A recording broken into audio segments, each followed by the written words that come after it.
വർഷം 1607 കോഴിക്കോട് കാളിയും ഖാദിരിയ സൂഫിയും അറബി മലയാള സാഹിത്യത്തിലെ ഗ്രന്ഥകവിയുമായ മർഹൂം മുഹമ്മദ് ബിൻ അബ്ദുൽ അസീസ് അവറുകളാൽ പൂർത്തീകരിച്ച മുഹീദ്ദീൻ മാല ആത്മീയതയും മഹിമയും ഒത്തുചേർന്ന വഴികളിലേക്ക് നമുക്ക് സഞ്ചരിക്കാം.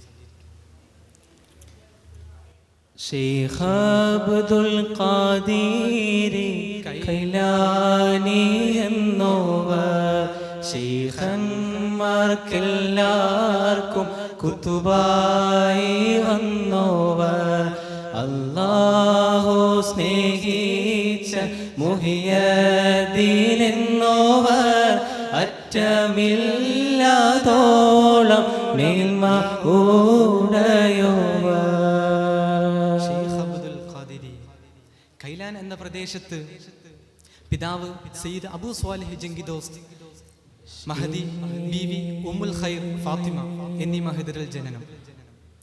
അനന്യമായ ജീവിതത്തിന്, അല്ലാഹു സുബ്ഹാനഹു വ തആല നൽകിയ ജീവിതത്തിന് അറിവും അതുപോലെ തന്നെ ആത്മീയതയും കൂടുതൽ നിറം പാവുകയാണ്.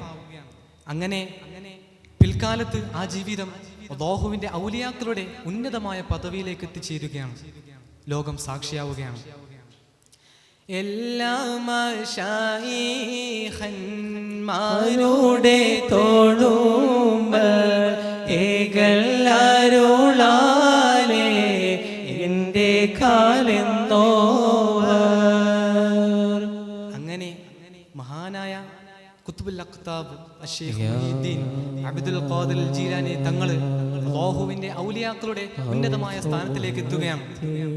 അവിടുന്ന് ഒരിക്കൽ ബഗ്ദാദിന്റെ മിമ്പറിൽ നിന്നും പ്രഖ്യാപിക്കുകയാണ്, എല്ലാ ഔലിയാക്കളുടെയും പിരടിയുടെ മേലാണ് അല്ലാഹു എന്റെ കാലിനെ നിശ്ചയിച്ചിരിക്കുന്നത്.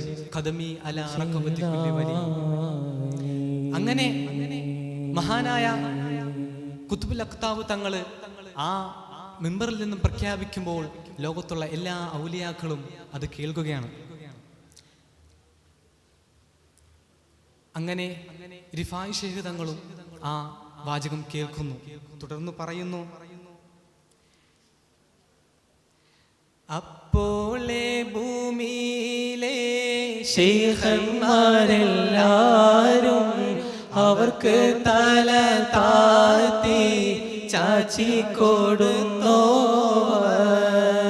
അങ്ങനെ റിഫായി ശൈഖ് തങ്ങള് തന്റെ ശിഷ്യഗണങ്ങൾക്ക് ദറസ് നടത്തിക്കൊണ്ടിരിക്കുമ്പോൾ അവിടുത്തെ തല താഴ്ത്തിക്കൊണ്ട് പറയുന്നു, വഹൈമിദ് മിൻഹും വഹൈമിദ് മിൻഹും വഹൈമിദ് മിൻഹും എന്ന്.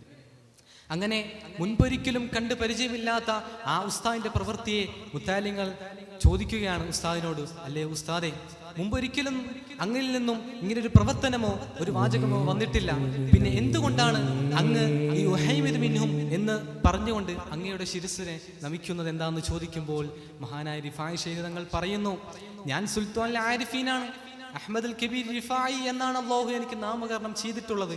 പക്ഷേ ഞങ്ങളുടെ എല്ലാം നേതാവായി മഹാനായ ഖുത്ബുൽ അഖ്താബ് അശ്ശൈഖ് മുഹീദ്ദീൻ അബ്ദുൽ ഖാദിർ ജീലാനി ഖദ്ദസല്ലാഹു സിർറഹുൽ അസീസ് തങ്ങളെ അല്ലാഹു നിയോഗിച്ചിരിക്കുന്നു എന്ന വാർത്ത ബഗ്ദാദിന്റെ മിമ്പറിൽ നിന്നും ഞാൻ കേൾക്കുകയാണ്.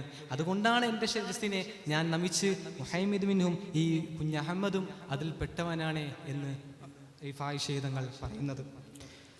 കൺകൂടാവട്ടത്തിൽ നിന്റെ മുരീദുകൾ സ്വർഗത്തിൽ പോമെന്ന് അല്ലാഹു കൊടുത്തോവർ.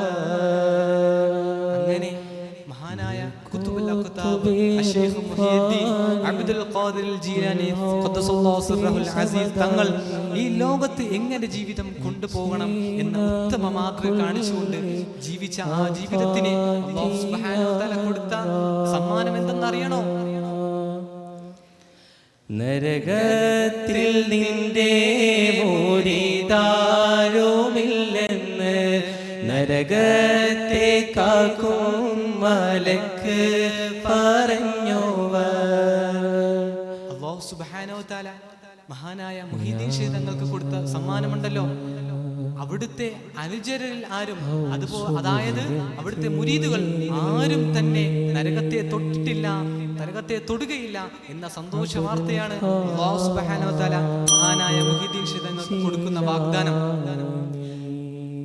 എന്തെന്നാൽ അള്ളാഹു കൽപ്പിച്ച എല്ലാ സ്വഭാവങ്ങളും എല്ലാ പ്രവർത്തനങ്ങളും തൻ്റെ ജീവിതത്തിൽ സൂക്ഷ്മതയോടെ കൊണ്ടുപോയ വ്യക്തിത്വമാണ് മഹാനായ മുഹീദ്ദീൻ തങ്ങൾ. അവിടുത്തെ പിൻപറ്റുന്ന മുരീദുകൾ പിന്നെന്തിന് സ്വർഗത്തിൽ കടക്കാതിരിക്കണം, എന്തുകൊണ്ട് നരകത്തിൽ പ്രവേശിക്കണം എന്ന ചോദ്യം ഇവിടെ പ്രസക്തമാവുകയാണ്. അങ്ങനെ തുടർന്ന് പറയുന്നത് ആ വരിയിൽ കേൾക്കാം. നരകം കാക്കുന്ന മലക്ക് പോലും വിളിച്ചു പറയുകയാണ്, അല്ലയോ മുഹീദ്ദീനെ, അങ്ങയുടെ മുരീദന്മാർ ആരും തന്നെ നരകത്തിലില്ല എന്ന് ഞാൻ കണ്ടുകൊണ്ട് വിശ്വസിച്ചിരിക്കുന്നു എന്ന്. മുഹീദ്ദീനെ, നിങ്ങൾ വിജയിച്ചവരിൽ പെട്ടവരാണ്, നിങ്ങളുടെ മുരീദിങ്ങളും വിജയിച്ചവരാണ് എന്ന് മലക്ക് പറയുമ്പോൾ അല്ലാഹു സുബ്ഹാനഹു വ തആല നമ്മുടെ എല്ലാവരെയും അതിൽ ഉൾപ്പെടുത്തി തരുമാറാകട്ടെ. തഖബ്ബലല്ലാഹു മിന്നും. അസ്സലാമു അലൈക്കും വറഹ്മത്തുള്ളാഹി തആല വബറകാതുഹു.